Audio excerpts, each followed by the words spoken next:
I wanted to do a week 3 check-in and just basically run through a few things that I've seen in some check-ins lately, which is all around inflammation and also fat loss. So let's start with week 3 is usually when our training load has started to build up. And I think this time of year in January is also when work load has crept up, as in we've had 3 weeks in new routines after some rest. Like, I don't know about you, but you'll probably noticed the first week in January you felt like you could just take on anything, and now you're finding that your energy's flagging a little bit. So bear that in mind, because we went from having those weeks off throughout Christmas and New Year and then feeling really rested and replenished. So give yourself a little bit of grace just with that in mind, first and foremost. And when we are week 3 into a new program as well, muscles are likely to be a little bit more inflamed, and that combination with stress, life and consistency can start to just collide together. So just as a little bit of background, like if you are feeling that sort of way, it's something to consider. And it's not fat gain usually when it is inflammation and things like water retention. And I have seen as well, a lot of us have had disruptions with sleep. So that is going to have way more of an impact than you realize, and definitely has such an impact on inflammation, like specifically meaning you may feel like you've gained fat throughout this past sort of week, when actually a lot of that can just be water retention from a lack of sleep, or a mix of, say, if you've been working away, or if you've done, say, longer night shifts. I know we've got a few shift working girlies inside the Flonase Club, so thought I'd touch on that. And with fat loss, it's never something that will be just linear. Like, it's always about regulation first and then results. So what I mean by regulation is finding these routines and systems, which is what we work through inside the Flonase Club. Like, that is why I take you through setting up your macros and also tweaking things. Like, week 3 is generally a mark where you're like, okay, I think I could do with more carbs. If you're finding that you're feeling a little bit flat in your actual workouts, if you're not really managing to push with the weight, and if you're feeling like you've hit a little bit of a plateau with your lifting sessions, that can be tweaked. Another thing can be increasing your fats and lowering carbs if you find that you're just not feeling as great and you are someone with PCOS or hormone imbalance. I find my body responds better. Like, this is what we want. We want to look at how our body is responding, and things like dairy. So I know I can have some dairy, but if I'm having, say, cottage cheese and Greek yogurt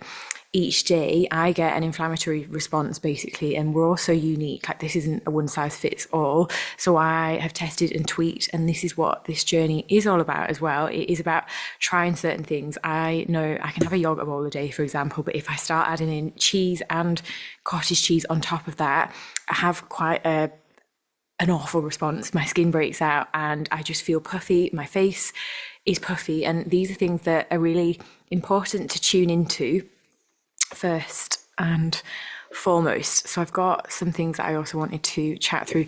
I just wrote some notes what I've seen sort of commonly come up. And inflammation as well isn't something to be scared of. That is literally your body's protective response basically. So this can come from new training stimulus, more steps than usual, which is something that can be surprising. And you might even find with a change, so say if you have started adding in our circuits, for example, you can get a response from that, which will settle within a few weeks as it's something totally new. And like I said, poor sleep and then digestive stress. Like, this is something that can be really slowed down when we're going through any sort of stressful periods in life. Like, you will notice that your digestion can slow, and then just that mental load and cortisol build up. So sometimes it can be really beneficial to actually take an extra rest day if you're feeling any of them kind of things. And inflammation isn't bad. It's unmanaged inflammation over time that can lead to sort of further things down the line.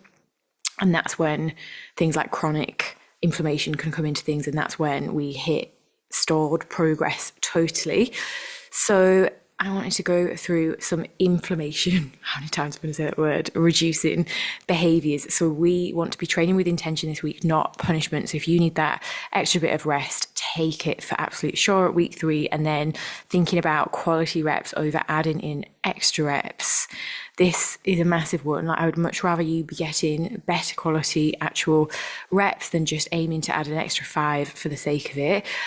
Recovery days matter just as much as workouts. And then with our nutrition, if you're feeling like you're not seeing the progress that you want, it's not about slashing calories because that quickly backfires, but just focusing on making sure you've got protein at every single meal and seeing if there's any further swaps you can do for more whole foods over hyper processed foods. Rather than that protein bar, could you have something more single ingredient, see how your body responds, like I said, and then sodium and water balance. So making sure you've got some salt in, like the pink Himalayan salts that I mentioned in the nutrition guide.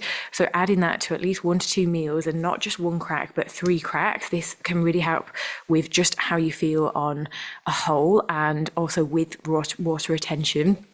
This week, can you focus on earlier nights and possibly thinking about where would I have time this week, next week even, to have a slow morning? Can you schedule that in? Is it a Sunday morning where you can be off your phone, or are there any habits that have crept in?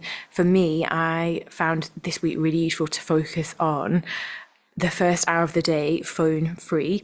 All I will do is put my affirmations on and make sure I don't touch my phone. Like, this is a really easy habit that can really disrupt your morning and then mean you're just like rushing out the door, not meditating, not making any time, and just going straight onto Instagram. We all fall into this. I'm not saying that I do this every single day, but it's just a little habit, a micro habit that really has an impact on how you start the day. And I think how you start the day, it just sets the tone for the entire day.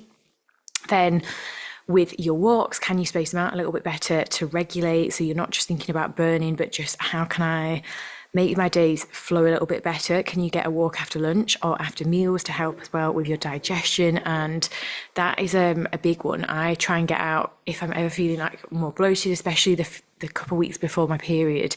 I find just getting out for a 5-10 minute walk after I've had my lunch just goes a massive way forward.